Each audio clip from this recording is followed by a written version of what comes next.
think we're good.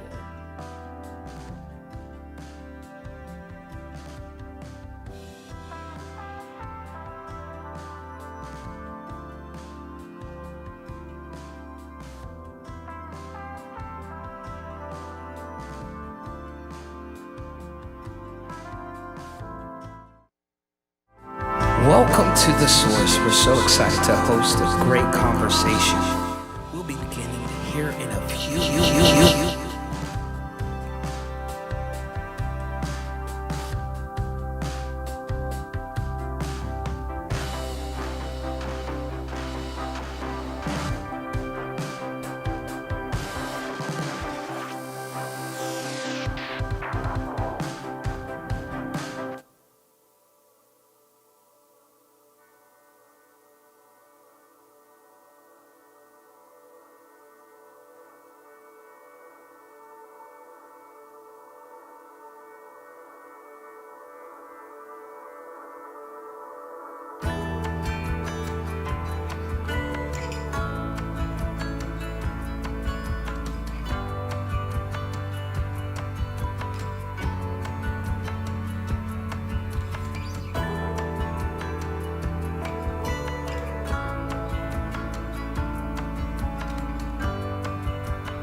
Testing. Thank you for logging into The Source. We are so excited to host a great conversation about mental health and how God is impacting even those areas in our life. Please stand by. We'll continue to have a great night.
We believe that we're going to be able to face life's challenges using the Word of God and acknowledging that we have mind, body, and spirit.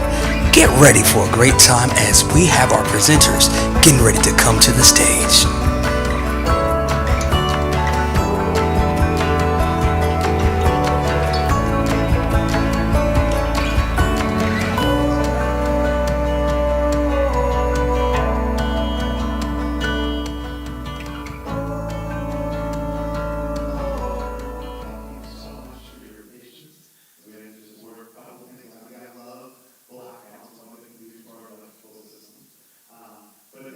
For your patience. We are excited tonight because last night we really had a powerful service with our youth ministry as we got to address the topic of anxiety, depression, and dabbled into a little bit of suicidal tendencies.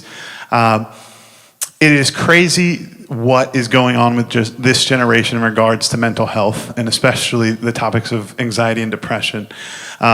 Tonight, we know that we want to be able to be real, allow you guys to ask questions, and feel free to ask as many questions as you want towards the end of this thing. There's going to be a time that we're going to have this microphone down here opened up.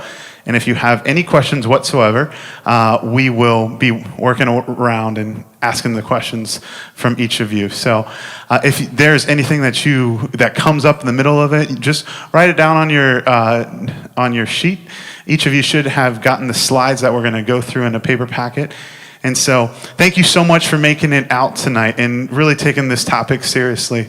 We know that there's going to be a ton of our parents that are watching online and just acquiring this information through that means. And if you're online right now watching this, you can actually submit your questions into the YouTube chat. And we have someone that's going to be getting those questions to us. So at the end of the night, we will address even your questions as well. So if you're watching in that venue, please submit those questions in the comments, and we will get to answer all of those things tonight. At this time, I want to introduce our incredible guest speaker tonight.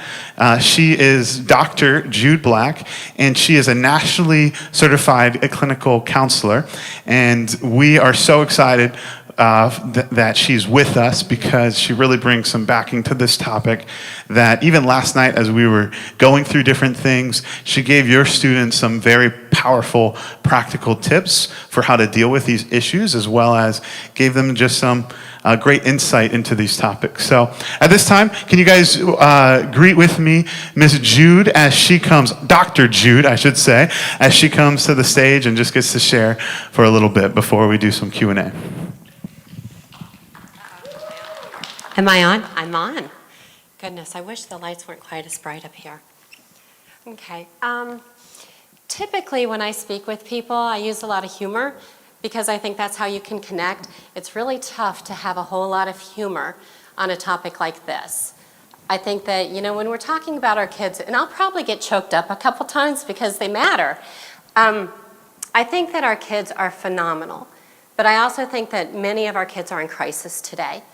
And so as I go through talking today and some of the statistics and some of the topics, I want you to notice if you feel uncomfortable. If you don't feel uncomfortable, we probably ought to talk afterwards. I challenge you to look for those uncomfortable moments, embrace them, because to me that means that you're open and willing to grow, because that's what we've got to do. We've got to start meeting our kids exactly where they are, or else we're going to fail them. I'll also be reading the statistics. I am good, but I am not that good. So you guys will be able to follow along with me on some of them. So I want to start, there's a YouTube video that I had seen, and it's a bunch of different teenage kids that are telling their story about how they've experienced mental health during COVID itself. COVID, I think, has been a catalyst. It has been a Cadillac too. It's been a catalyst for uncovering so many of the things that were already there because of the isolation. Our kids were completely and totally disconnected. The things that mattered to them, the things that brought them joy, the things that helped them grow, pretty much removed for a minute.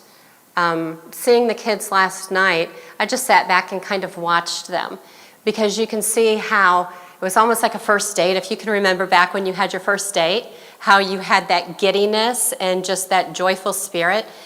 I saw that in so many of our kids because they were able to reconnect in a way that they haven't in a very long time. So if you could go ahead and play that video, that'd be great.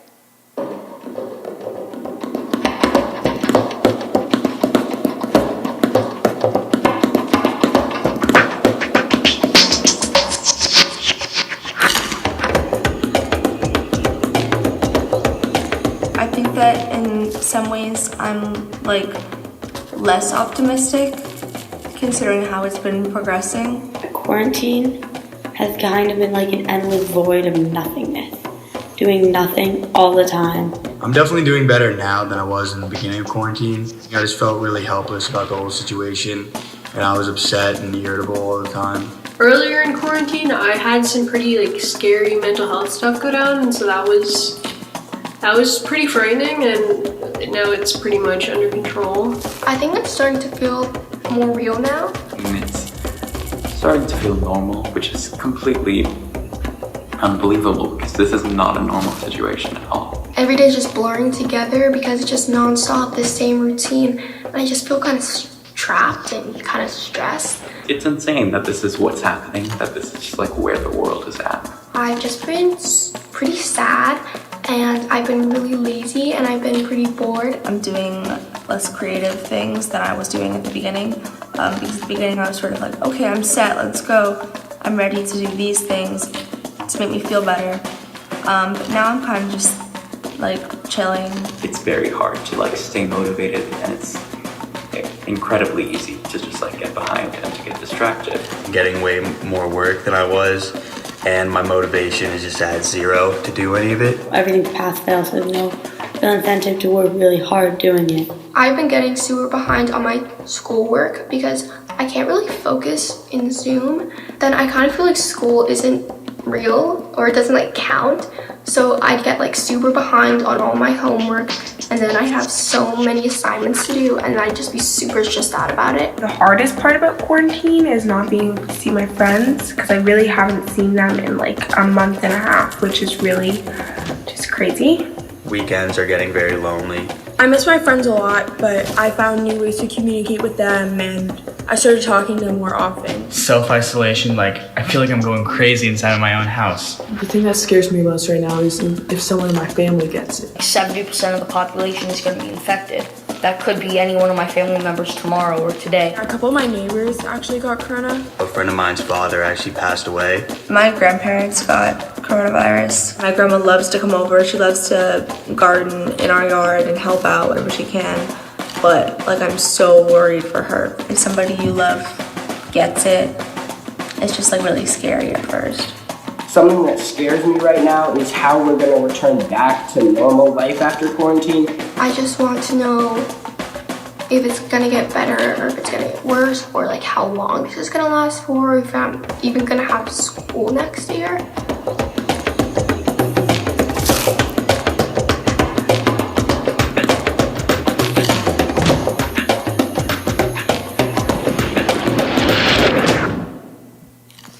So watching that, you can see how confused the kids were, how uncertain they were, if the world was going to return back to any type of normal, and what it even would look like. So that kind of leads me to the biggest topics of tonight. I want to go over some of the statistics that we're seeing with adolescents and mental health issues. So if you look at the screen up here, 7 out of 10 teenagers report anxiety and depression as big issues among their peers. You know, if I talked to some of the kids last night, you know, I asked them, how many of you can tell me someone that you know that has experienced anxiety or depression? They all could. You know, a lot of them could talk about people that have experienced suicidal thoughts as well.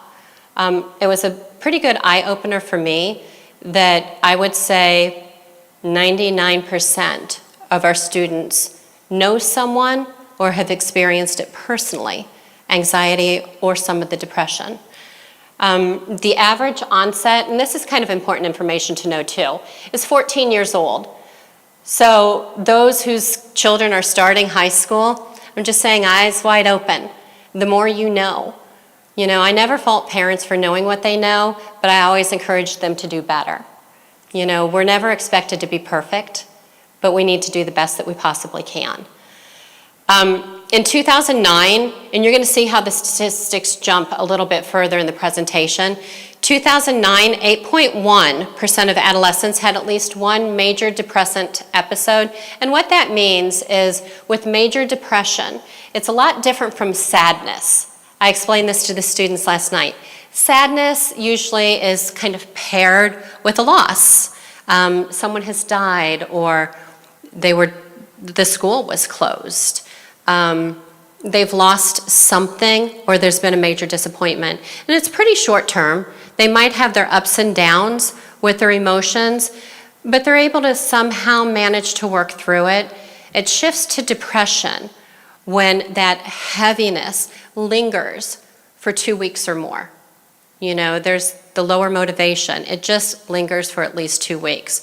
So 8.1% of the adolescents had at least one back in 2009. 2019, 15.7. So the statistics are really increasing with this.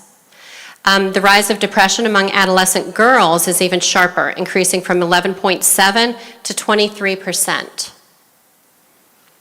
Girls were nearly 3 times more likely to report the symptoms of depression than the boys. The boys tend to keep it inside, and I think that that's a really important note as well. I hate generalizations, but I'm going to go here. Girls generally tend to be more social. You know, they talk to their friends, they talk to their parents, they talk to themselves. Boys, when they have challenges, they have a tendency to stuff it inside. And so this is where I just want to empower you with, knowledge of what to look for. So on the next slide, you'll see this. This is a pretty good graph that you can see how much it's jumped. And what this graph illustrates, it's the mental health related visits for adolescents. So in 2018, you can see that we were at about 13,000. They anticipated, I don't have my glasses on, about almost 26,000 appointments within 1 year. So you can see how sharp the mental health related challenges that our teens are experiencing, how quickly they jumped. So I want to talk a little bit about anxiety, depression, and suicide. I'm going to use the same format with it. I want to talk about what it is, what you can look for, what you can do. It seems doom and gloom right now, but I just want to encourage you right now that there is hope. I would never come in and speak with you guys without having some hope involved. So with the anxiety, what it is, it's a sense of uneasiness, nervousness, worry, fear, or dread of what's about to happen or what might happen. And here's the difference. Fear, it's an emotion. Again, it comes and goes. The anxiety, it builds. And it's almost like our kids are stuck on this hamster wheel of the what ifs, and they don't know how to get off. And that's where we'll come in and we'll help them bridge that gap, that if they're like, oh, what if so-and-so is talking about me? What if I fail this class? What if this happens? Okay, well, what if it does? Let's go there. Let's talk about what you would do if it does. But let's also talk about what if it doesn't? What if it doesn't?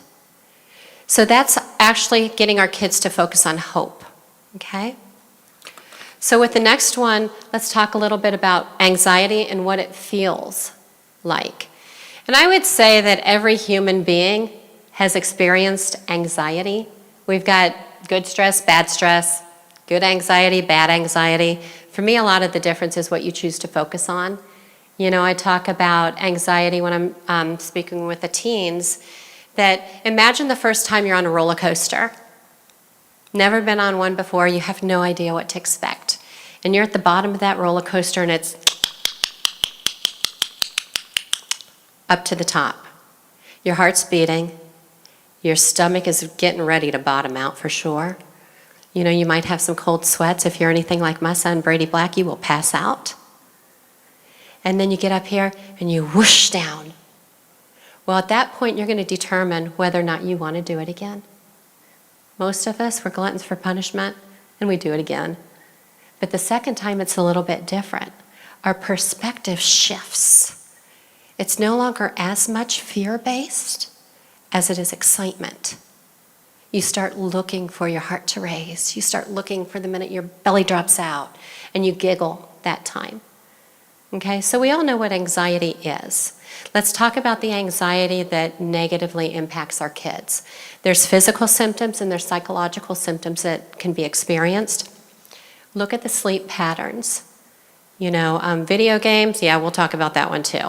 Video games are not always an effective coping skill, but our kids can start having disturbed sleep, trouble falling asleep, trouble staying asleep, headaches.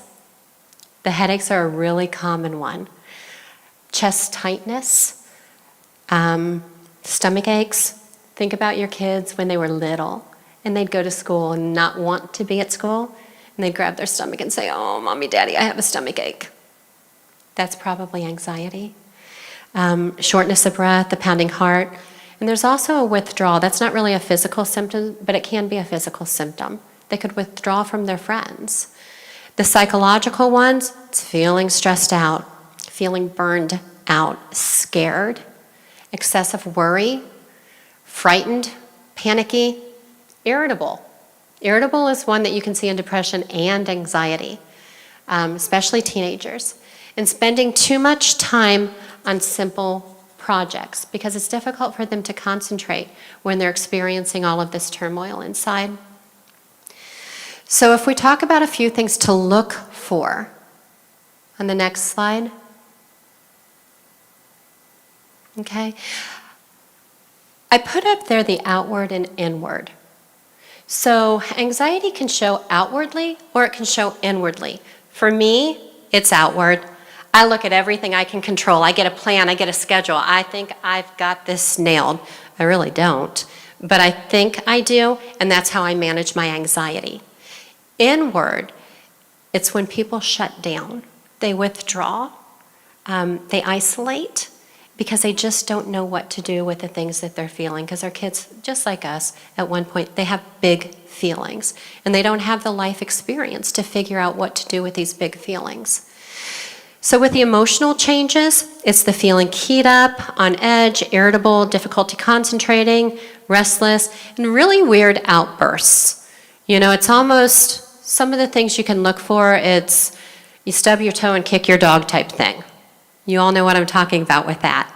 It's displaced anger because they just don't know how to manage what it is they're experiencing. The social changes, avoiding social interaction, avoiding extracurricular activities, isolating and spending a lot more time alone. And what you're going to notice as we go through this is anxiety and depression can present very similar. So really the key is just eyes wide open again. If you get nothing else out of me being here, eyes wide open.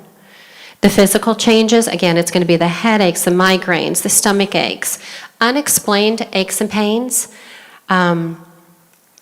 no medical causes, and even changes in their eating habits.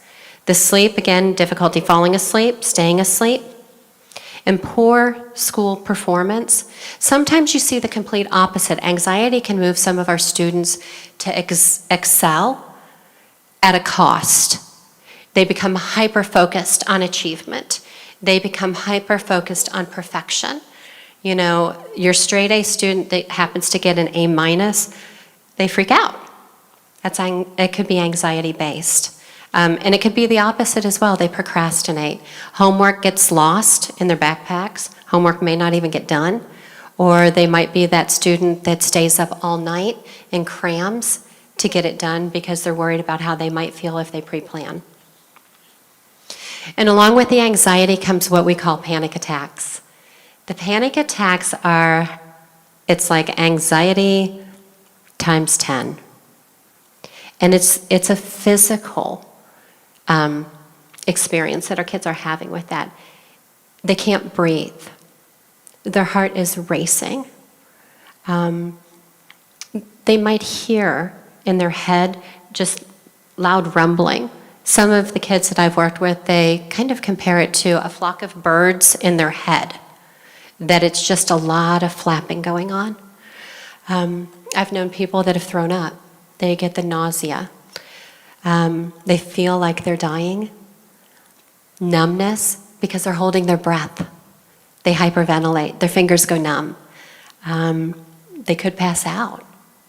You know, the one word of encouragement I gave the kids last night is I've been doing this for close to 30 years. That's dating me. Yeah, there's that humor. But I've never known anyone to die of a panic attack. I think that's really important for us to remind our kids of too. When they're in the middle of having those big feelings, even though it feels so overwhelming, Dr. Jude said you're not going to die. It's going to pass. It will. I don't know how, I don't know when, but it will pass. Okay? So when we're connecting the anxiety and the depression with our kids, I think this is really important, that this is where we as parents, as mentors, as leaders, as adults in the community, again, need to have our eyes wide open, because untreated anxiety can turn into depression. Most of the time it does. And when teens begin to believe that they won't measure up, and when they expect rejection, they withdraw. They're going to hunker down, and they might stop trying, they might lose hope. And that's where the depression starts. Okay? So we're going to look at depression and what it is. I talked to you about the difference between sadness and depression. Here's your clinical terminology. It's a persistent feeling of sadness and loss of interest in activities. It affects how your teenager thinks, feels, and behaves. It can cause emotional, functional, and physical problems. So it's that mind, body, and spirit. You know, and I talked to the kids last night about mind, body, and spirit and what they need to do. And we can talk about that a little bit more towards the end of it. I'm encouraging all of you to talk to your kids about a self-care plan. I'll come back to that. I'm getting ahead of myself. But I will come back to that. So let's go with depression and what it feels like. And the way that I describe this to our kids is it feels like a wet towel. You know, I don't know how many of you have ever had a wet towel slapped on you, but it's heavy, it's weighty, it's uncomfortable. That's a lot of the things that they might feel. They can feel the physical symptoms, achy. They can have the stomach issues, but usually it's an achiness or a tightness in their shoulders. They may eat too much, they might eat too little. You might notice your teens are losing weight. You might notice that your teens are gaining weight. Again, eyes wide open, paying attention, noticing what's going on in their lives. They might sleep too much. They might stop sleeping. They might be using video games to avoid dealing with the feelings that they're having. Lethargic and very tired. The psychological symptoms, sad, depressed, helpless, hopeless, worthless, agitated and irritability. Poor memory, that's a really big one. You know, I know as parents we'll tell our kids to clean up their room. Yeah. Go clean up your room. Oh, I forgot. Well, when the I forgots become a very frequent pattern, pay attention, eyes wide open. Pay attention. And withdrawing from activities and that social isolation. So again, this is just kind of reiterating the things to look for. The sadness that lasts most of the day. Crankiness and irritability. You guys should be hearing patterns here. And if you think back to the video that we watched at the beginning, I bet you could pick out, if you rewatched it, things that the kids were saying. You know, irritable, loss of interest, scared, trouble sleeping. Some kids act younger than their age. It's almost like a regression, very odd, but I see it, that they start acting more childish. Trouble sleeping at night, changes in appetite, drops in grade, lack of empathy, that's a big one. Lack of empathy. A lot of our kids feel shame, and I talked about this last night. When our kids feel shame about the things that they're experiencing, it's pretty all-consuming. And when shame is present, you actually lose the ability to empathize with others. It's gone. One of those phenomenons. So if we can normalize what our kids are going through, and if they can make sense that they're doing the best they can in a really difficult situation, and there's no shame in that, well, then the empathy comes back. They have the ability to understand what others are going through, what they're going through, and they can reconnect, and they can begin to heal. That lack of motivation and preoccupation with songs of isolation, more of the heavy songs. Here's the uncomfortable part, the heavier stuff. They listen to songs about death when that depression is there because they just can't figure out how to do things differently. Now I want to talk a little bit about the statistics with the pandemic since then. For me, when I was doing research on talking with you, my mind was blown. It was blown. I thought that I knew a lot and I didn't know a thing. So on this one, just look at these along with me. Our kids, ages 11 to 17, 9% higher. Ages 11 to 17, more likely than any other age group to have moderate or severe symptoms of anxiety or depression. Let that sink in. Here comes the uncomfortable part, suicide. Here we are. In September of 2020, over half of our kids ages 11 to 17 reported having thoughts of suicide.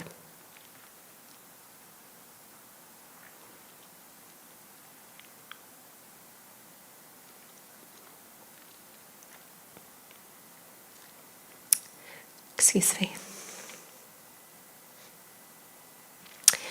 77,470 youth reported experiencing frequent suicidal thoughts. Intentional self-harm increased. In our students from 9th to 12th grade, 17% thought about suicide in the last 12 months. 22% female, 10% male. So you see our population that's being affected. 13.6% made a suicide plan. So that tells me there was intent. 8% of our kids took action.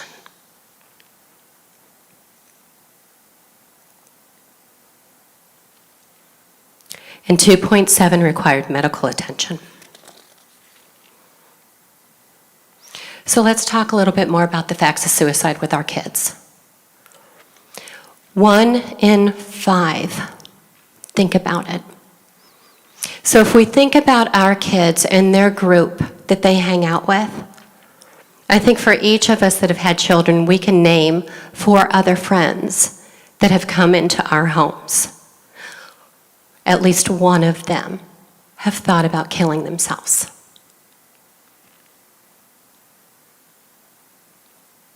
54,000 suicide attempts. This was back in 2016. You see where the numbers jumped from 2016 to 2019. Okay? Let me go back to my facts real quick. So it was 54,000 in 2016. 2020, 77,000 reported having these thoughts.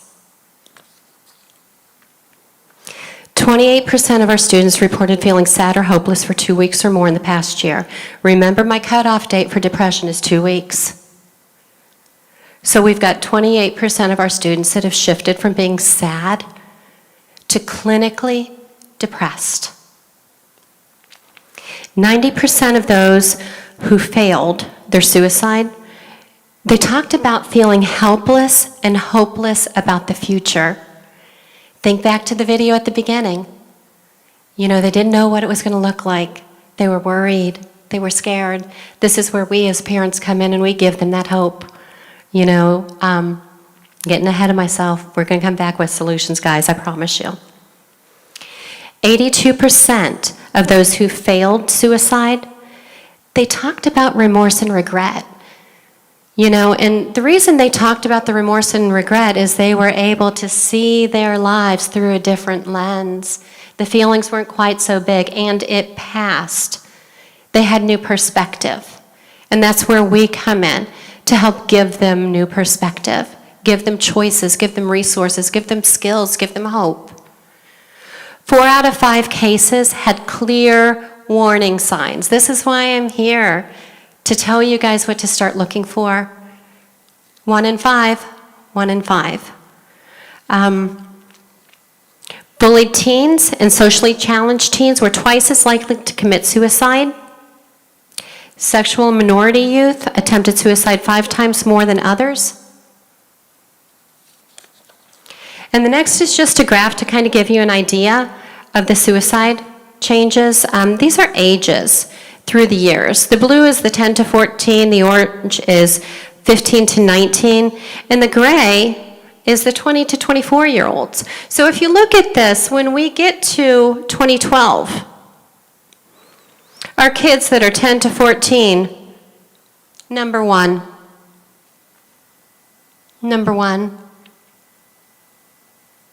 So you see where the trajectory of our students' ages that have suicidal thoughts and actually intent and action plans, where it changes.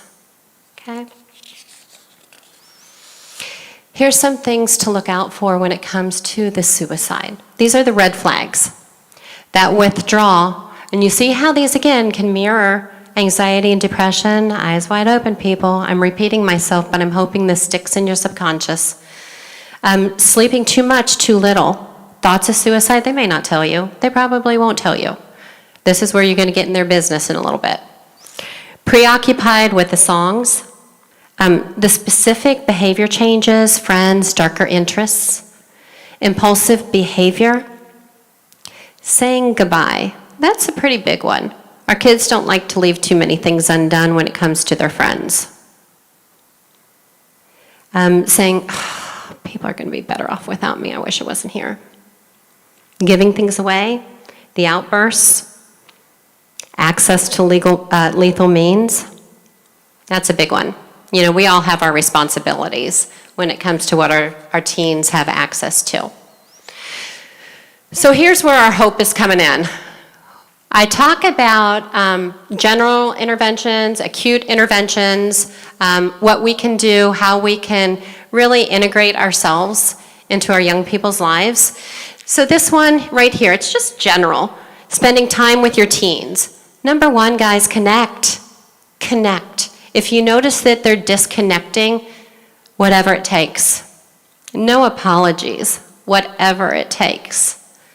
You spend time with them and you be involved as much as they're willing to let you with their social world. Encourage them to do the things that they're anxious about, but don't push them to face situations that they don't want to face. Does that make sense to you guys? If you notice that they're anxious about something that could be good for them, walk with them, but encourage them to push through it, because only by pushing through it will they realize that they can now go to the next level. You know, we don't want to encourage our kids to be, we don't want to enable it. We don't want to become their enablers that, oh, that's going to be too hard for them. No, no. You want to look for opportunities that they can skin their knees, embrace it, but then help them patch up their knees, give them a Band-Aid. We want them to have those soft failures and work through those anxious moments so they have a sense of accomplishment and they know that they can work through it on their own too. Help them set small goals. One thing I talked to the kids about last night was you just focus on the next one thing. I am not asking for a complete systems or procedures. One thing. You tell me one thing that you can identify that you want to do and do it. And I also encourage the kids to figure out how to have 5 seconds of courage. We can do anything for 5 seconds.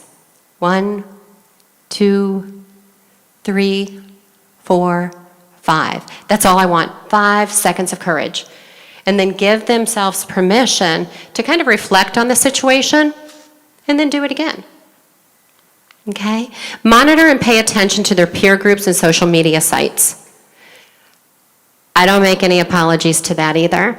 Social media, it can be a wonderful venue for connecting with their friends, but it can also be the devil's playground. Tell them and demonstrate that you love them. Increase emotional acceptance, especially with dads. You know, again, I don't typically generalize this, but a lot of our kids are looking up to their parents. A lot of our kids are with mom, or a lot of kids are with dad. They're looking for that approval, but studies have shown that a strong presence of a male figure in their life kind of helps them figure out who they want to be, who are young men who hide their feelings, who are young men who stuff it, how they want to be. You know, I want to encourage the dads to talk with their kids. Tell them times that maybe you were worried or you experienced anxiety, maybe even sadness. And I know I'm pushing buttons here. Go there. If you guys are listening to this, that shows me that you love your kids and you're willing to be uncomfortable for their well-being. Go there. Be reasonable and teen-focused in their expectations.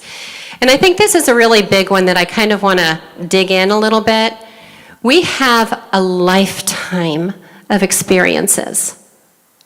Our kids don't. Their worlds are pretty darn small. Things are very big for them. Big feelings, that's one of the words I use with them a lot. And so their perspective typically is a tunnel vision. It's hard for them to see life through any lens other than right here, it's this big. You know, I was talking with Pastor TJ earlier, and I said one of the things I usually do with the kids is I grab a thumbtack and I'll stick it in my wall when we're talking about anxiety, and I'll walk away and we'll just be talking about something else. And I'll tell them, hey, notice that over there, and then we'll just keep talking. And then I'll go back over to that thumbtack and I'll pull it out, and I'll sit back down, and the kids usually look at me like I have 3 heads, and that's okay. And I'll say, hey, do you see that dot where that thumbtack was? No? Okay. There's perspective. A minute ago you saw it, you noticed it. It probably bugged you because it shouldn't have been there, and you didn't know what to do with it. But when I moved that and gave you a different perspective, you don't see that pinhole anymore. Okay? So with that, just be reasonable in what your expectations with. Remember what it was like to be their age. Push yourself. Ask yourself, when I was their age, what do I wish someone would have said to me? What do I wish that the adult, the mentor, the parent, the leaderships in my life would have done when I was faced with these issues? Maybe you were blessed and you had that person in your life that was exactly who you needed at that moment. Be that person. Be that person. If you didn't have that person, become that person. Big one for me. If you see something, say something. You know, I'm lucky that I've been trained in what to see. I've missed it. I'm human. Some things have caught me off guard. You know, most of you aren't experts in this field, and you're doing the best that you can. I'll probably get chastised for this. Do more. We always do more. Always try. Don't get complacent. Eyes wide open. Okay? So the next sheet, it's more about the acute ones. These are the ones that my eyebrows are raised, the red flags are going. Talk directly to your teens about what is going on. You are not going to put anything in their heads that it's not already there. If they're feeling anxiety and you say, hey, are you feeling anxious? Okay, you just gave them permission to speak. If you're noticing the symptoms of your kids withdrawing, isolating, not eating, not sleeping, really shutting down, here's where it's going to get uncomfortable, parents. I don't use the word killing or suicide lightly, but I will go there because I will know immediately if those thoughts are in a child or a teenager's mind. If I say, are you thinking about killing yourself? You'll know. They'll get quiet, they'll start crying. If they quickly deny it, just watch them. It might be valid, it might be authentic, you'll know. But don't be afraid to ask. Go there. Ask about the situation, ask about their feelings. Tell them what you noticed. Third one, it's the same one I just said, asking. And if they do get quiet, this is going to be one of the hardest conversations you'll ever have with your own child. Okay, here we are. What would you do? What have you thought about doing? You know, and the hard thing is setting your own judgment and feelings aside, but you have to. You've got to create a safe space that they feel they can talk with you. and not feel like that shame is creeping back in. Talk to pastors, talk to coaches, talk to the school staff, talk to anyone you can that you can get some insight, that you can get guidance from. If your teen talks about suicide, if they acknowledge it, I'll work with Pastor TJ and the team here to get you guys some resources. I have some at the end, but I'd like to see some local resources, some crisis intervention. Get help immediately. Don't wait. Don't think, oh, it's a phase they're going through. Maybe not. I wouldn't want to be that parent who waited. They'll get a suicide risk assessment done. That's out of your control. That's a higher power. That'll be a clinical exam. If they're into self-harming, and a lot of our kids have done this, just talk with them. Ask them if they can just wait. Give you a chance. The worst thing that can happen if your child gives you a chance, nothing changes. Best thing, everything changes. There's hope. It changes. Last ditch effort, call 911. Push it off to a higher power. Set aside the negative stigma of mental health issues. Remember, at any cost, if you guys are listening, you care. And these are some specific tips for parents being proactive. Be available. Be present. Be non-judgmental. Validate. Use empathy. I put up there the empathy and the shame because remember, if your child feels shame, they can't have empathy. They can't figure it out. We've got to give them that unconditional love that we were given. You know, we've all messed up at one time or other, but he still loves us. We got to extend that same mercy and grace to our kids unconditionally. Maintain open communication.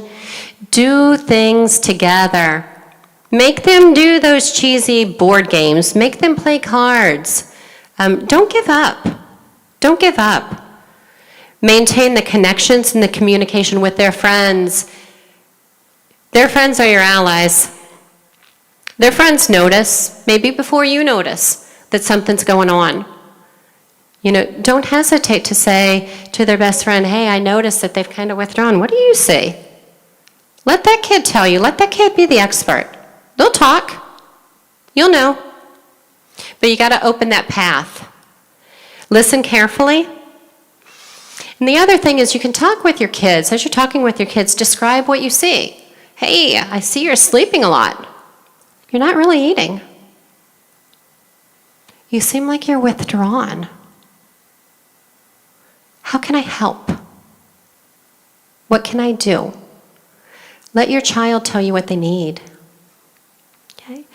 The next one, this is for the non-parents, because we've got a lot of great leaders in our kids' lives. Again, be present, show up. Your role is to encourage the parents and the kids. Be non-judgmental. It's not the kid's fault. Life happens. You know, like I told the kids last night, we all have stuff. We carry it differently.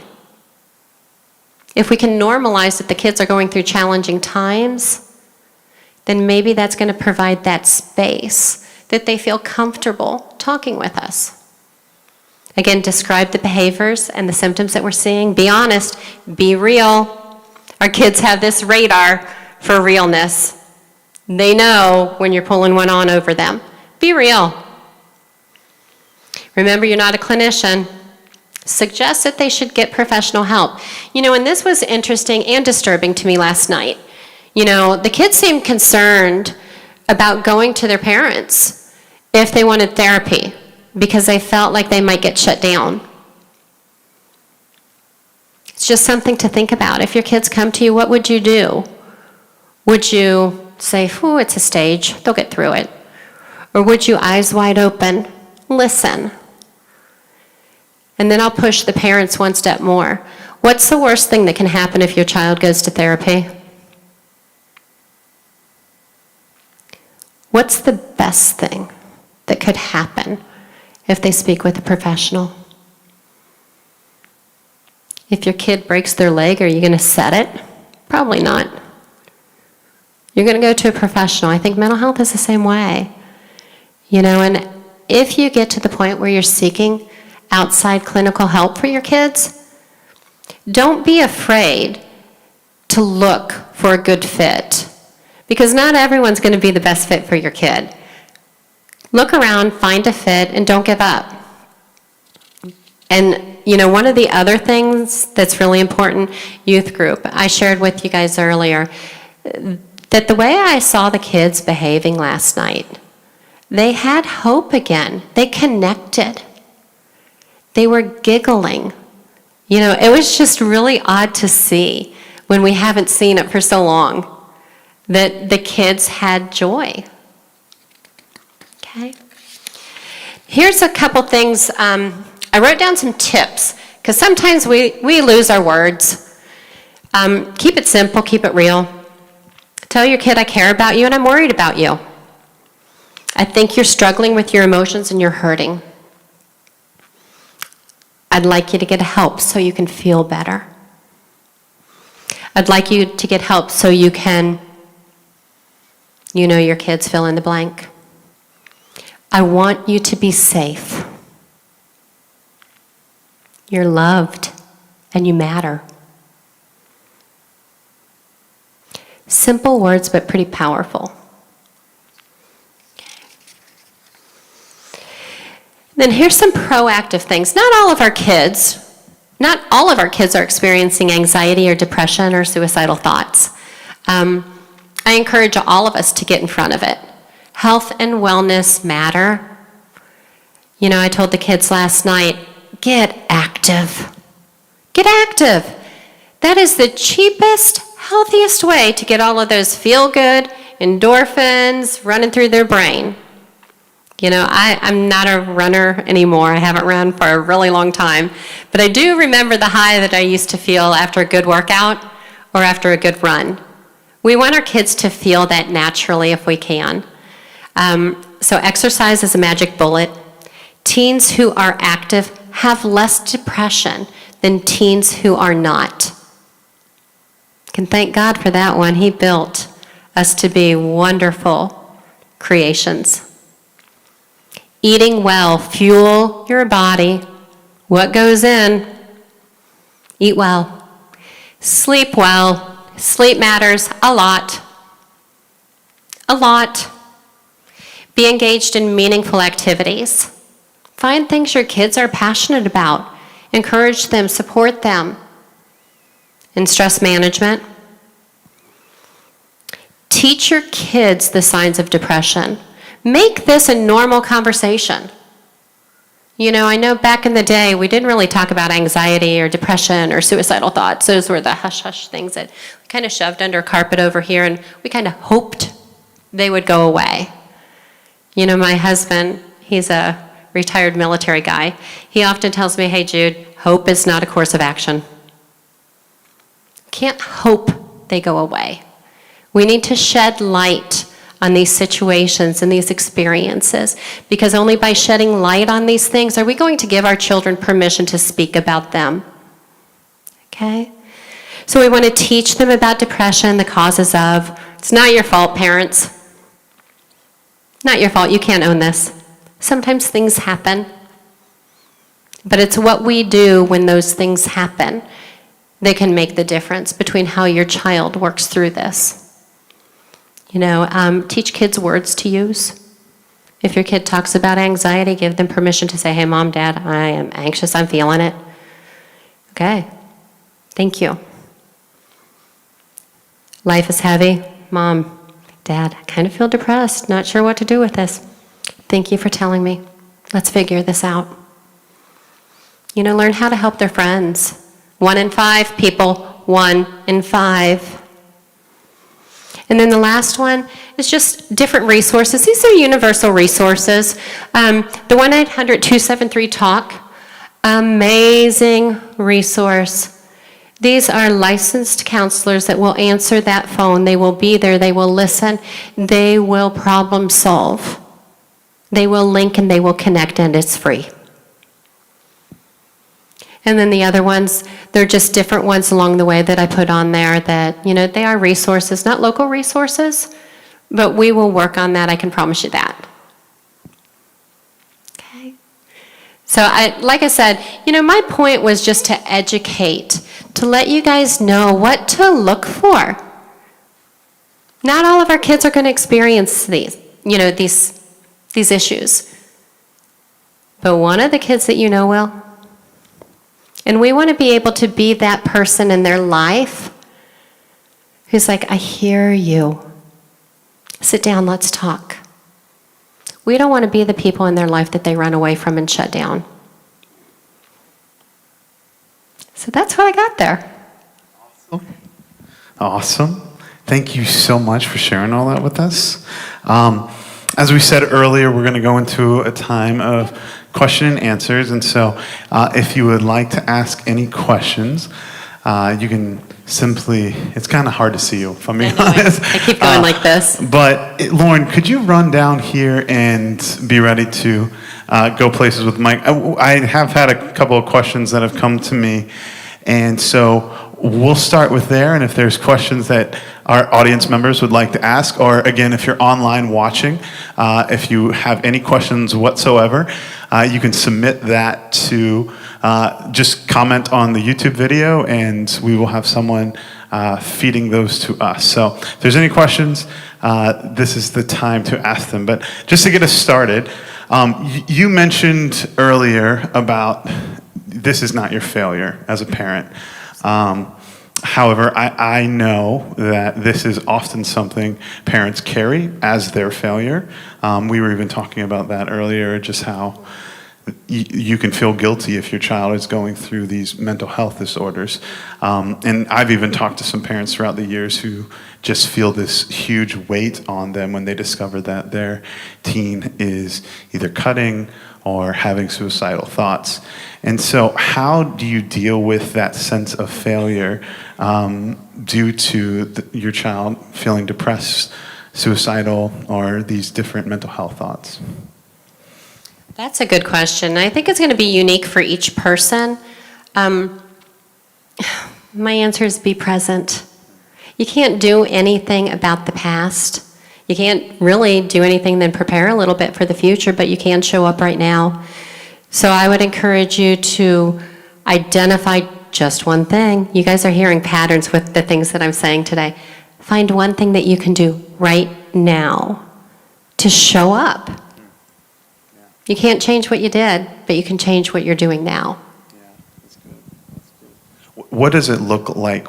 What are some suggestions of one thing to help them? Like, what is a good one thing to do in that moment? I think some of it goes back to some of the tips that I had put in there. Go talk with them. Talk with them. Create opportunities that they feel safe. Validate what they're feeling. Empathize with them. Remember when I said think back to when you were their age? I think back to some of the things that were so heavy for me back when I was 14 or 15, and I laugh about it. But for them, and for me at that time, that was pretty real stuff. That was really important. When those girls were talking behind my back, that was hard. Now I think about it, if someone's talking behind my back, okay, have fun with that. I know who I am, I know where I'm going, but you got to remember our kids may not be there. They're still figuring out who they are. So normalize things for them, understand, empathize, validate, provide opportunities to have conversation. Show up. That's good. Any questions in the room? Any questions in the room right now? Hold on one sec. There should be one right there. Oh, she's so good. Thank you. Okay. So I'm asking in the context of like middle school, okay, because that's kind of our world. There seems to be like a coolness or a hipness to mental health issues, and I almost feel like it gives them a place to fit in. Those kids that are a little bit on the fringe, Can you speak to that or give any advice how to sort of counteract that coolness that comes to things they find like on the internet and they pass it around and they identify with it? Can you speak to that? No, you're right. You're right. And you've got to remember our kids are looking for a sense of belonging, and that's how they are belonging. We call it kind of the copycat phenomenon. You know, and I talked about this yesterday, that if you think back when we were their age, and I'm not picking on the girls, but I was a girl and I remember what I saw. One girl would get anxious, and then her friends would get anxious, and then they'd all get anxious, and before we knew it, we had hysteria just flowing all over that gym floor. You know, they do that. But I'd have those conversations with your child, your middle schooler, and I would tell them, hey, maybe this is real to you. Can you tell me a little bit more about that? What is this like for you? You know, what's going on? And just give them that space to process with you. Because maybe your child is the first one that thought this was going on. And then they read something and that validated it, but it's really not the right information. I think education is important, you know, because I had one young lady come to me and she had anxiety and her heart was racing. Well, all of a sudden she's having a heart attack every day. And then her friends are having heart attacks every day. And they like to have heart attacks every day because it gave them something to talk about. You know, and this kind of goes into creating meaning in their world. You know, that became her meaning. That became her identity. And so my encouragement with her is let's find some other things that you're interested in. Let's get you linked in. Let's get you connected with things that are really healthy. This is where the parents can have those conversations and help educate them that, hey, I got it. Your friends are important, but are you going through this? And if you are, let me do whatever it takes to get you the help that you need. But what you're saying, that is true. I do see that. I see the copycat. I see that identification. Good news, it does pass a lot of times, unless they start over-identifying with it. And that's when I don't hesitate to go to a higher level of care and get them some support. And what we find out through therapy is the things that the kids come to us for are rarely the things that we work on. So it ends up being a lot about self-identity and self-confidence, so that they can learn how to find their voice and live their life according to their values and set their boundaries and become the leader instead of having to follow the pack. Does that help? Okay. Something that goes along with this, so a question that was brought up earlier was, what do I do if my child is in a group of friends that are negatively affecting them in this area? I feel as if I say they can't hang out with them, it might make them be even in a darker place of isolation. That's tough too. I mean, again, I'd start with a conversation. I would ask your kid, what are they getting out of these relationships? Because they're getting something out of it or they wouldn't be there. Is it a sense of belonging? Okay, well, now you kind of have your little roadmap for this one. They need to belong. Is it they don't have anybody else? And this is better than nothing. So I'm going to tolerate this because nothing means I'm alone. And they're kind of going through that identity, figuring out who we are and that sense of belonging. You know, so I would start with a conversation and see if you can figure out new purposes, new opportunities, better fits. But I'd have your teen identify what they could do differently than what they're doing now that would make them a little happier. That would even, you know, we're Christians, so I can go here, that would bring them closer to God. What could they do that they're not doing right now? What's one change? Remember, I start on one and then we build it up. That they could do, that could be, you know, maybe bring them a little bit closer to that person that they really want to be, but for whatever reason, things are getting in their way. Any other questions in the room? Okay. Got some more up here, so it's all right. How do I know what actions I should take when my student is suicidal? When do I need to get them professional help? And when do I just need to listen to them? How do I gauge this? Yeah, that's tough. For me, pretty clean, clear, cut, dry. If your kid is having suicidal thoughts, get help. Something is going on. You know, I use my hand with kids and teenagers and adults. I'll say, okay, here we are. This is, life is hard. I don't know a living, breathing human being that has not been, life is hard. We've all been there. But then when we get here, life is hard. Not sure about this anymore. Life is hard. I'm not sure about this anymore. I think I want to die. Life is hard. I'm not sure about this anymore. I want to die. How would I do it? Life is hard. I'm not sure about this anymore. I want to die. I know how I'm going to do it. I'll hold my hand up and I'll ask them, where are we today? If you're right here, you're a normal human being. You're challenged with living life. And we were not promised a life without heartache. We were not promised a life without pain. We were given hope. We were given love. We were given eternal life, but we were not promised no heartache. We've all been here. You know, when we get here, I'll pay attention. I'm not going to go to the next level yet. But when they're thinking about checking out, when those thoughts start, I will not hesitate to take action. The teens might get mad. That's okay, be mad. Feel those big feelings. I'm taking action. I'm going to do whatever it takes at any cost to keep you safe. No apologies. That's really good. That's really good.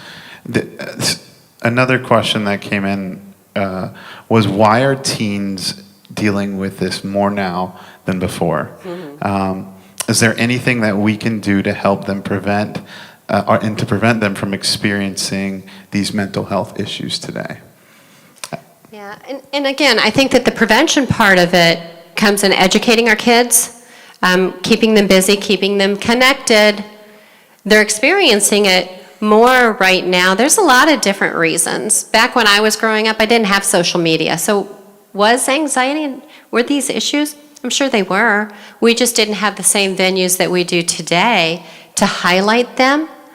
I really do think that COVID uncovered so much of what was there. You know, I do run a mental health practice, and just to give you a little bit of perspective, before COVID, we were doing it about maybe 400 or 500 sessions a month. That's a great month. Today we're over 1,000. And I live in Fairmont, West Virginia, people. I am a tiny little town in the middle of West Virginia. I can't keep up. I can't keep up. And I think that COVID is a thing that just isolated, it disconnected. It left us feeling alone, scared, hopeless, uncertain, unbalanced. You know, so I think that it just kind of exacerbated things that might have been there, but it just fanned our fires.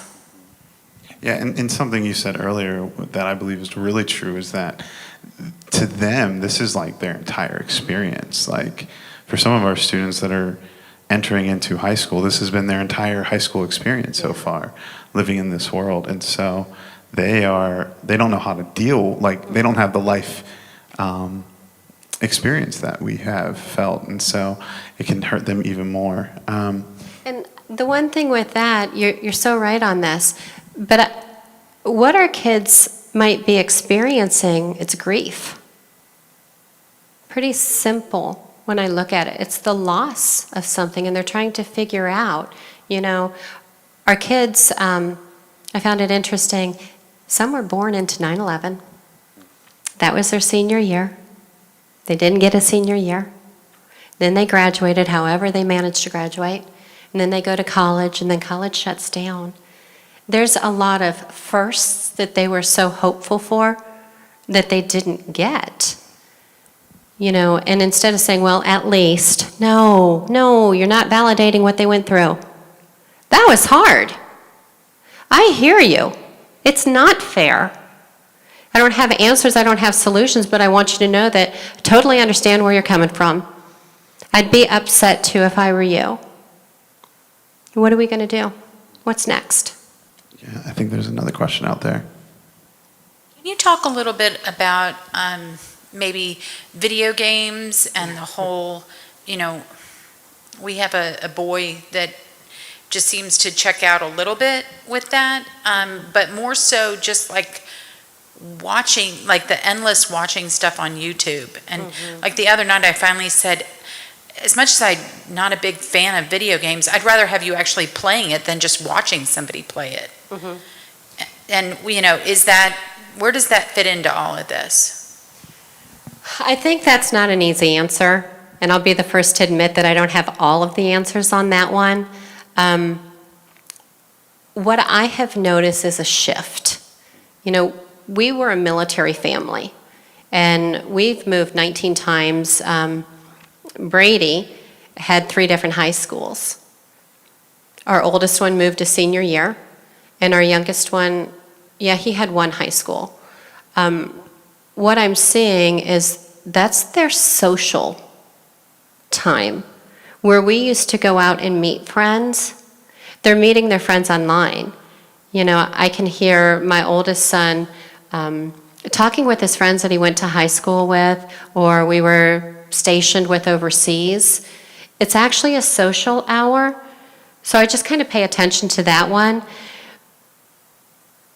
But when it becomes all-consuming and nothing else is going on in their lives, there's no passion outside, there's no physical connection with others, that's when I think that it's really healthy to set some limits. And, I'm not sure how old?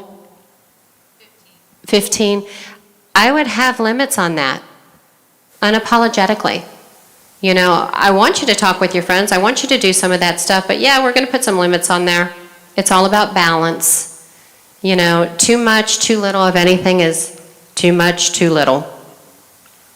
So I do think that setting limits and having a balance, and you will know what's best for you. If he's spending like 6 or 7 hours a day doing this, what else can he do to connect and engage? Is it family activities? Is it inviting some of his buddies over? Is it him going over to their house? Now that COVID is changing and we're able to gather differently now, what can he do to become more active? Does that help a little bit? Okay.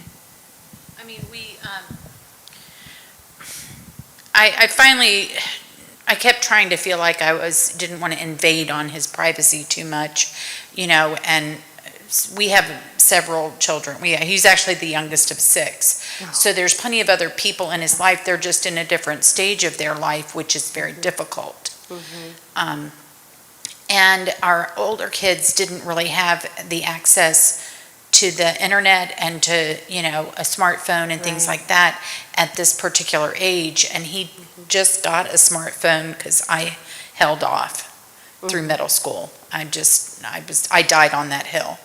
So I didn't want to be the monitor of it so much, but I finally just had to install, just yesterday, the Bark app. Yep. And I'm, still trying to figure out how to use it, but, just to monitor the amount of time, because I'm, the Holy Spirit would tell me, go check his phone. Yep. And it's really amazing how much God will, direct you when I listen. And I would look at his phone and he would say, well, I had been doing this, and the phone would tell me something different. So, but it's just when they're so used to just being by themselves. Yeah. And now I'm starting to think, here we are going back into summer. At least they were going to school 2 days a week. Right. And seeing people 2 days a week, but now we're going back into summer. Yeah. And, it's a little frightening. Yeah. Well, I'm going to tell you, I give you 100% permission to set limits and boundaries. And I tell the kids, you may not like how I advise your parents or how I encourage them to set these limits and boundaries, but unfortunately, life's not fair. We have boundaries everywhere we go. We have guidelines, and we got to follow the rules. Maybe join him. Here's that reverse psychology I'm going to say. He wants to be on that. Hey, let me watch this with you. Show me some of the things that you find interesting. You're probably not going to have any interest in these games. But maybe push him to show you some things on YouTube that, hey, maybe we can watch this together.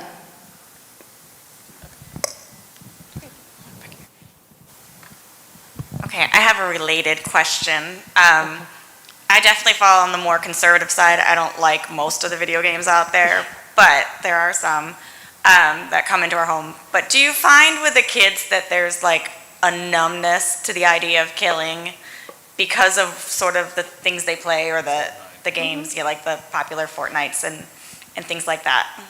Explain a little bit more numbness. Like, for example, we have this conversation about the killing on the screen, and it's, oh, well, it's not real killing. There's no blood. There's no, they just evaporate. They're, but it seems like it's almost like they use the word more freely because it's happening on the screen, if that makes sense.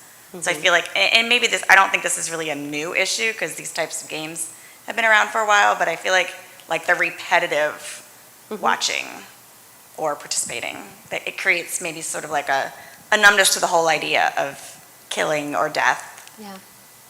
And there's something to that. I don't have like the statistics or the research study in front of me. I do know that, sorry kids, if you're watching this, video games can rewire the way that the brain functions. Proven fact. Proven fact. For me, I call it like a prolonged exposure. I do that with trauma. I help people confront the things that they were afraid of or the things that were traumatizing because I want them to not have that emotional reaction to whatever it is that got in their way or held them back from fully living. I think sometimes the video games are doing that with our kids too. I actually use virtual reality for some of the prolonged exposure, especially with some of the veterans that will watch things that they might have experienced, but will watch it over and over and over and over and over to take that emotional gut punch away. Doesn't take the experience that they've been through away, but it takes that emotional reaction so that they can think logically when they're confronted with triggers. So I do think that there can be a numbness from some of the games. It becomes normal. And again, sorry kids if I'm popping a lot of your bubbles, but this is where I think your responsibility as parents lies in determining what's acceptable for your family and what's not. And when your kid becomes 18, they get their own rules. Free pass, do what you want. I have faith that the Bible told me that the way I raised you, you're not going to depart. If you do, you're going to come back. Set the boundaries now, because what you're doing now is kind of setting the boundaries for what they're going to depart from or not. So, again, I give you permission as an expert and professional in this field to have those hard conversations. Expected to get worse when you set boundaries. They don't like it. But say, hey, this is because I know what's good for you, and we're just not going to do this. I know it's not easy. Yeah, I think a question that I've dealt with parents is how do I set proper boundaries, but at the same time not smother my child so that when they leave the house, they go off and just want to taste and experience all of the world. And where's the boundary line in some of that? I think it's collaborating with your kids too. I know that I've asked my kids, what do you think I should do if you were me? With the youngest one, I used to ask him, what do you think your punishment ought to be? And he'd go least restrictive. And I'd say, okay, what if your brother did it? And then he'd go heavy. Okay, now we got to come up with something in the middle. So I try to engage the kids because I want them to have, if they have ownership over some of it, they may not like it, but they have ownership, and they can't argue with something they've agreed to, they'd have to renegotiate the terms. And then that's up to us as parents as to whether we're ready for renegotiations or not. I love that. I'm thinking with my own kids, I'm like, all right, let's talk this out. Start young. Yeah. I think that conversation piece is very powerful. Like, I think that, and it can be intimidating for some parents to talk to their kids because they don't feel like they relate to them. And I think some of that infraction has happened. How do you suggest recovering some of that relationship if there has been some isolation, pulling away due to a lot of different factors like work or just giving them some distance and realizing, okay, now we're not close at all? Yeah. How do they begin to reconnect and have these healthy conversations? Because if you just jump right into it, kids can be like, Mom, why do you care? Dad, why are you talking to me right now? And what would your comeback be if the kid says to you, why do you care now? Are you asking me that? I'm asking you. That is a great question. I would say because, well, I don't know, I'm not there yet with my young ones. But think about the kids here in youth group. Yeah, okay. You know, someone that maybe they stayed in the wings, and I don't think there's very many of them that stay in the wings because we've got an awesome team here that's very mindful of our kids and where they are at any given point. But say you've got one in the wings that's like, well, why are you talking to me now? What's your response going to be? Well, my response would be, I have always cared, and I just haven't been able to have conversations with you up to this point. So you're owning your stuff. Yeah. You're letting your kids know that it's okay to not be okay. It's okay not to be perfect, but grace and mercy covers all of us. We get every day a chance to do it again. And so if you find yourself stuck in a place that you've had disconnect from your kids, you know, instead of focusing on the disconnect, I would challenge you to let your focus be, I'm going to look for an opportunity today to connect with them. I don't know what it's going to be. You know, just look for an opportunity, just one, and then build on that. That's really good. I want two final areas before wrapping up. One on self-harm, and then the second one on anxiety. And you gave some great tips last night when dealing with anxiety, but if a student is in the midst of self-harm and they are starting to cut themselves, there's differences between, you know, cutting on your arms or cutting in a hidden place. What steps should be taken if a student is starting to cut themselves?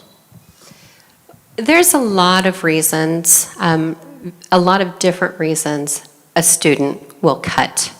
You know, I talked about this the other day. Some of them cut to feel something because they've emotionally numbed out, they've checked out. Others might cut to distract from what's going on inside of them. At any rate, my advice is going to be the same. Get help. Seek professional support. You know, let your kids know that this is an opportunity that they can strengthen themselves and gain new skills and work their therapist out of a job.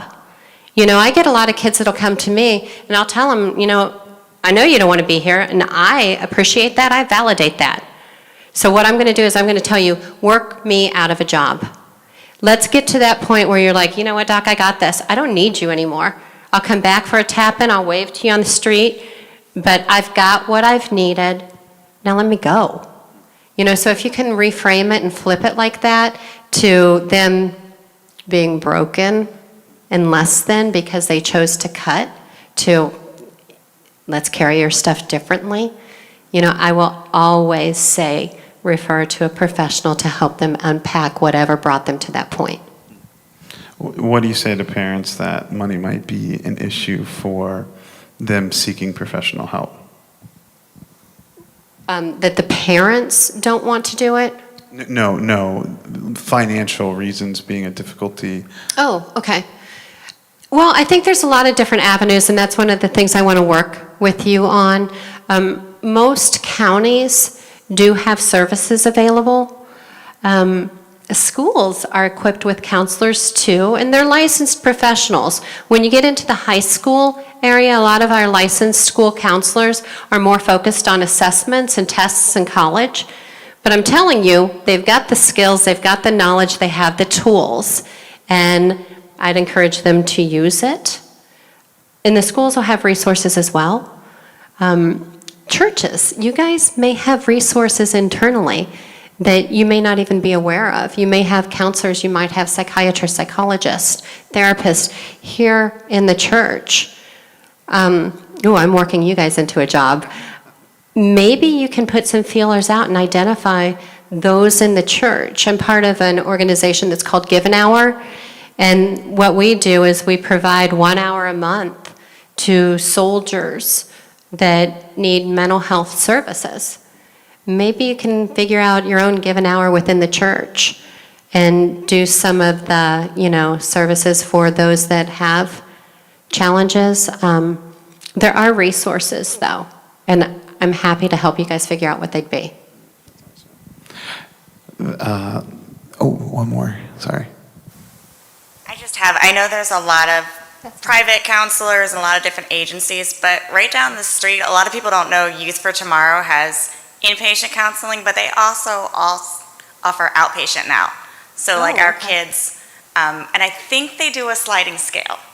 So that just might be helpful information to pass along. That's a really good point, because those slide scales, a lot of places don't have a set scale. I know that, like with me, if someone comes to me and they'll say, hey, we really need help, we're at a loss, we don't know what to do, we figure it out. We have funds so that people can get the services that they need at little, if any, cost to try to bridge those gaps. Don't be afraid, like I said, at all costs, go all in. Don't be afraid to ask questions. Call places, say, hey, do you have a slide scale? What about if we can't afford it? Where would you send me? What are your resources? Ask those questions. Make us do our jobs. Make us give you the resources that you deserve. This is what we do, and we owe that to you. And that's a great point. I didn't know that Youth for Tomorrow had that. I knew they had inpatient when we left the area a few years ago, but I didn't know that they had outpatient. 3 or 4 satellites too, Okay. West Ramsey County, Eastern of the County, Mid-County. That's a good resource. The final thing just to talk through tonight, if you wouldn't mind. Last night you talked through specifically about helping kids that are in the midst of anxiety attacks or panic attacks. And these tips were great. And so would you mind talking through a couple of those for parents that might find themselves in that situation? What I was sharing with the kids is that when they're having a panic attack, a lot of times they're holding their breath. It's almost as something scares them. And you think about it, you tighten up, everything in your body tightens. They're probably not really breathing. And so we want to get the kids to focus on something that moves them out of the emotional part of their brain to their thinking part of the brain. Because the two things, they're in the same head, but they don't work well together. You're either feeling or you're thinking, and it kind of waffles back and forth. So we kind of want to shove them up here to that frontal lobe part. So what I told him, I said, the Navy SEALs do something that's called box breathing. It's just trying to find a point of reference and really focusing on that, and it's engaging all the logic parts of your brain. So what I told them is to envision drawing a box like this, okay? And then here we're breathing in, we're holding it, we're breathing out, and we're holding it. And I had the kids do this. I was like, hey, get your finger out there, draw it, do whatever you need to do, or just watch mine. And so they were doing that.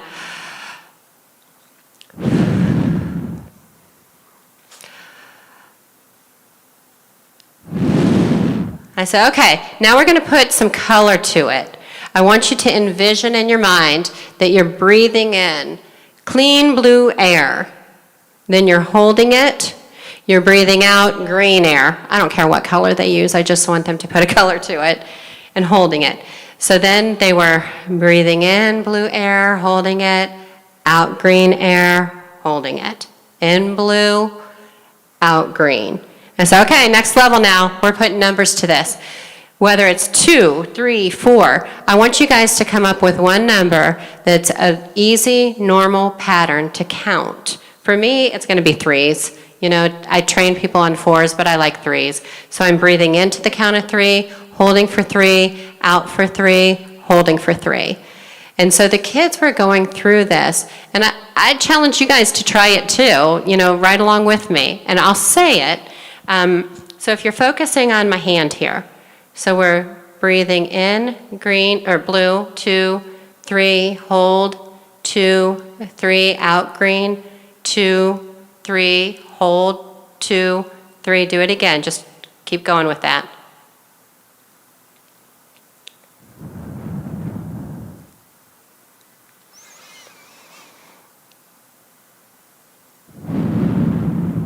One more.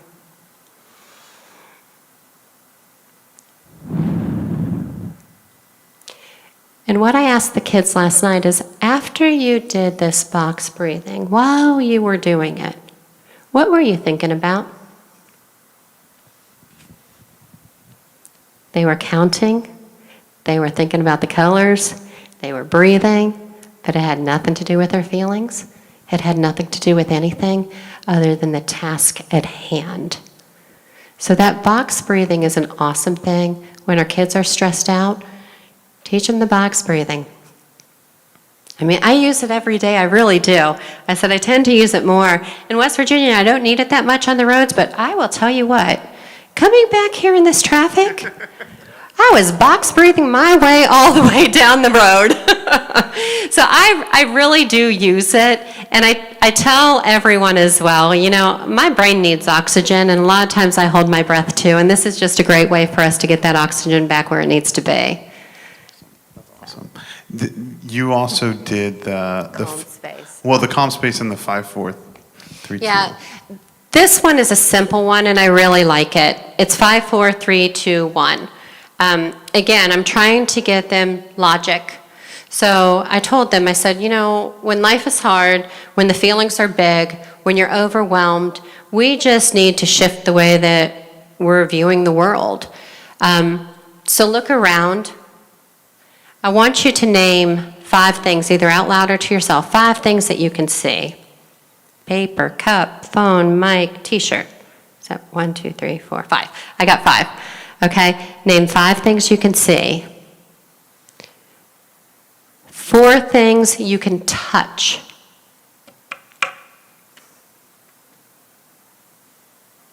Okay. 3 things you can hear.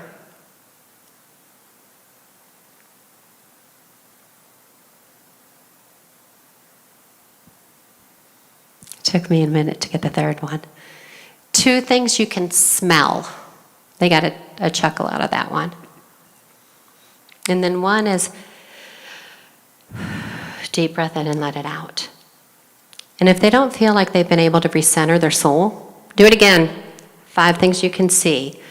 4 things you can touch. 3 things you can hear. 2 things you can smell. Deep breath in, deep breath out. And all the kids can do this, and they did it. And it was able to, again, it just showed them, hey, when I was doing this, I was really focused on what I was doing. You know, and there's other ways that we can weave techniques into that, but those are the basics.